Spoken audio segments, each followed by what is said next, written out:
Assalamualaikum warahmatullahi wabarakatuh.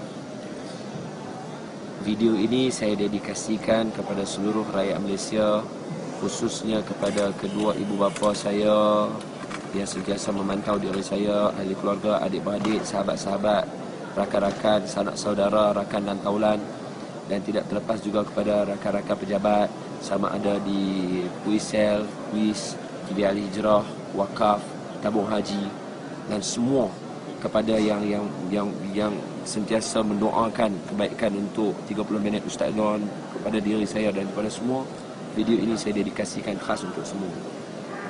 Saya berada di Masjid Nabi SAW dan saya bercakap ini dalam keadaan saya yakin walaupun suara saya pelan, tetapi baginda Nabi SAW boleh dengar benar ni. Sebab saya berada di dalam masjid baginda Nabi SAW, dan tidak mustahil untuk baginda nak dengar apa yang kita buat dalam keadaan ini.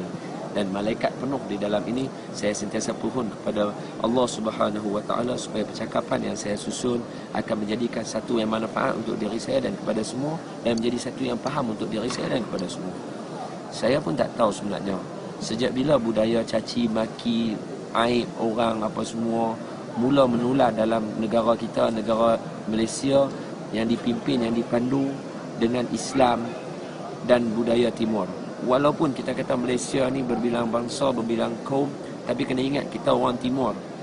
Kita orang timur yang daripada dulu kita dikayakan, dipenuhkan, diajar dengan pelajaran moral bagi orang yang bukan Islam dan pelajaran pendidikan Islam bagi orang yang agama Islam. Daripada kecil yang saya tahu sampai sekarang, keluar kata-kata kesat, keluar kata-kata kecil tak boleh. Dan kita tak boleh memalukan orang, dan kita tidak boleh mengaibkan orang. Kita tidak boleh buat fitnah, dan kita diajar untuk tidak memfitnah. Di dalam sekolah, sekolah rendah, sekolah menengah, dalam tadika, masuk universiti, ada usrahnya, ada kelas agamanya, ada pembelajaran agamanya. Saya tak pasti sejak bila benda ni menular sehingga kan dalam keadaan sekarang semua orang boleh kata apa saja yang mereka nak buat, apa saja yang mereka nak kata, semua orang boleh kata. Saya pun tak tahu benda ni.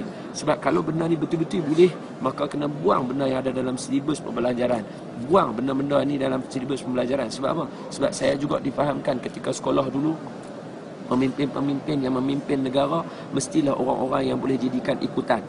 Mestilah orang-orang yang boleh jadikan ikutan. Sekarang bagaimana kita nak buat apabila ikutan kita buat benda-benda yang tak betul, benda-benda yang kita nampak tak kena lah. Jadi kalau betul apa yang duk buat sekarang ni, caci maki orang boleh dibenarkan, mengeluarkan kata kesat, buat benda yang aib, aniaya orang, tabuh orang, apa semua tu boleh, maka tolong buang dalam silibus sekolah mulai daripada hari ni.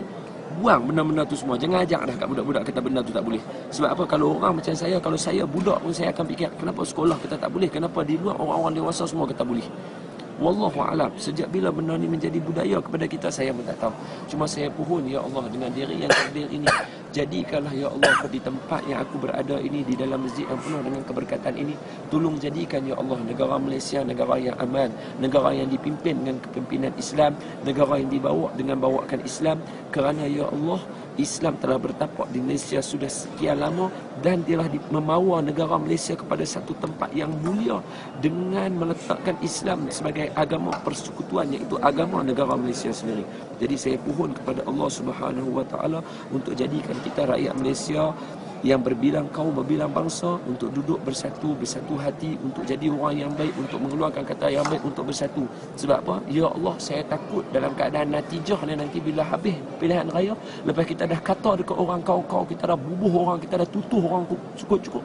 Macam mana keadaannya nanti bila kita nak bersama-sama? Katalah salah satu pihak menang. Memang dia salah satu pihak kena menang. Habis tu pihak yang kena kata, pihak yang dicerca, bagaimana keadaannya? Adakah kita dakwah kita berjaya? Adakah kita boleh tarik orang selepas kita dah kata dia kau, lepas kita bagi malu dia, lepas kita buat benda ni, kita buat benda ni, salah satu pasti akan menang. Jadi macam mana keadaan lepas tu? Adakah Malaysia akan duduk dalam keadaan yang sentiasa bermusuhan sampai ke akhir hayat? Kalau macam tu, macam mana saya nak hidup dalam negara Malaysia? Saya nak negara yang aman, negara yang tak ada percakaran. Wallahualam. Macam tu juga dengan anak-anak kita. Kita pun nak dia besar dalam keadaan yang elok, betul tak? Wallahualam. Saya serah pada semua video ni atas rasa cinta dan kasih sayang. tanpa ada sekelumit pun rasa dendam. Wallahu a'lam. Allahul musta'ana ala ma tasifun. Sallu ala Nabi sallallahu alaihi wasallam. Assalamualaikum warahmatullahi wabarakatuh.